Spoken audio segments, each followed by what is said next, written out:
প্রথমবার এই মামলা খেলাম, তাও 1700 টাকা, 1700 না 1800 টাকা জরিমানা সহ। এই যে দেখাই, তো এই যে আমার কেসের ডিটেলস ওপেন করলাম। ওপেন করার পরে আমার গাড়ির নাম্বার, কয় তারিখে কিভাবে খাইছি, আর এখানে প্রমাণ সহ দেওয়া আছে। তো এখানে মূলত আমি মামলাটা খাইছি গাড়িটা ইউ টার্ন নেওয়ার কারণে। তো নর্মালি ইউ টার্ন নেওয়া যায় গ্রিন সিগনালে, তো আমি ভাবতেছিলাম আমি তো রেড সিগনালে ইউ টার্ন নিই নাই, তাহলে আমার মামলা দিল কেন? এর আগে আমি কখনো মামলা খাই নাই, কারণ আমি রুলস ফলো করে চলি। বাট অনেক পরে খেয়াল করে দেখলাম এখানে এই যে একটা চিহ্ন দেখতে পাচ্ছেন, এটাতে হইতেছে ইউ টার্নে ক্রস দেওয়া। এই ইউ টার্নে ক্রস চিহ্ন দেওয়া, অর্থাৎ এখানে ইউ টার্ন নেওয়া যাবে না। তো আমি এই ভুলটা করছি। এই যে আমার গাড়ির ডিটেলস ওরা একদম প্রমাণ সহ দেখায় দিছে, আমি এদিক দিয়ে যাইতেছি, এদিক দিয়ে যাওয়ার পরে এদিক দিয়ে ইউ টার্ন নিয়েছি, এই যে আমার গাড়ির নাম্বার সহ দিয়ে দিছে। তো আমি প্রথমে ভাবছি ইউ টার্নে রেড সাইনে ইউ টার্ন নিয়েছি তার জন্য মামলা হয়েছে, না। এখানে অনেক জায়গা আছে যেখানে ইউ টার্ন নেওয়া নিষেধ। ওই ক্ষেত্রে নর্মালি আমাদের চোখ যায় লাল নীল বাতিতে, বাট আপনার বাদ বাকি সাইনবোর্ডগুলো খেয়াল রাখা লাগবে। এখানে যেমন সাইনবোর্ডে দেওয়া আছে ইউ টার্ন নিষেধ। তো এখন হইতেছে নর্মালি কী করে ফাইন দেয়।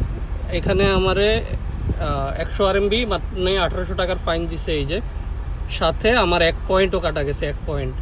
নর্মালি সিগন্যাল ভায়োলেট করলে পয়েন্ট কাটা যায় হইতেছে 6 পয়েন্ট, 12 পয়েন্ট গেলেই আপনার লাইসেন্স বাতিল। টোটাল থাকে 12 পয়েন্ট।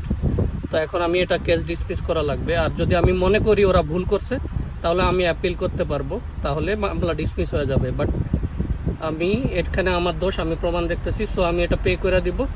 পে করে দিলে আমার কেসটা ডিসমিস হয়ে যাবে। এখন এই যে আমি পে করব,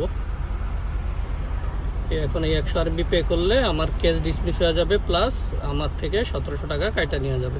তো এই যে আমি পেমেন্ট করে দিতেছি আলিপেতে, মামলা এইভাবে ডিসমিস।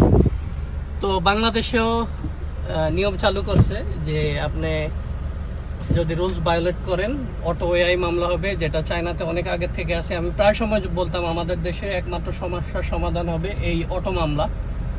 তো এটা সম্ভবত রিসেন্টলি চালু করছে, এটা কন্টিনিউ খুব ভালোভাবে করা উচিত। একমাত্র এটাই উপায় আমাদের দেশের রাস্তাঘাট কিছুটা শৃঙ্খলায় আনা।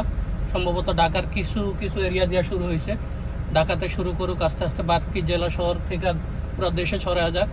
কারণ চায়না আমাদের দেশ থেকেও বড় দেশ, আরও বেশি পপুলেশন, বাট ক্যামেরা আর অটো মামলা এই দুইটা জিনিস। ক্যামেরা হইলো এই আপনার আইন শৃঙ্খলা নিয়ন্ত্রণ করতেছে, আর আরেক সাইডে এই রোড সেফটি বা ট্রাফিক ভায়োলেশন এগুলো নিয়ন্ত্রণ করতেছে। সো আমাদের মতো ওভার পপুলেশন কান্ট্রিতে পুলিশের জনবল দেওয়া সম্ভব না। ক্যামেরা হইতেছে সবচাইতে সস্তা আর চিপেস্ট ওয়ে। তো আমি আশা করি ভালো কিছু হবে আমাদের দেশেও। All the best, bye bye.